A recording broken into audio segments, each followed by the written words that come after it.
स्वराज्याचे तोरण बाजारात विकत मिळत नाही, त्यासाठी हजारो प्राणांची आहुती द्यावी लागते.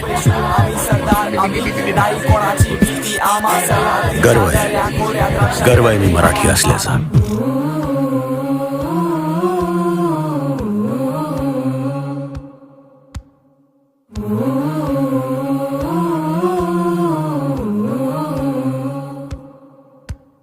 लाभले आम्हास भाग्य बोलतो मराठी.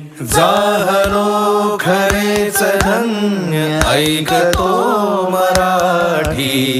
बोलतो मराठी, ऐकतो मराठी, जाणतो मराठी.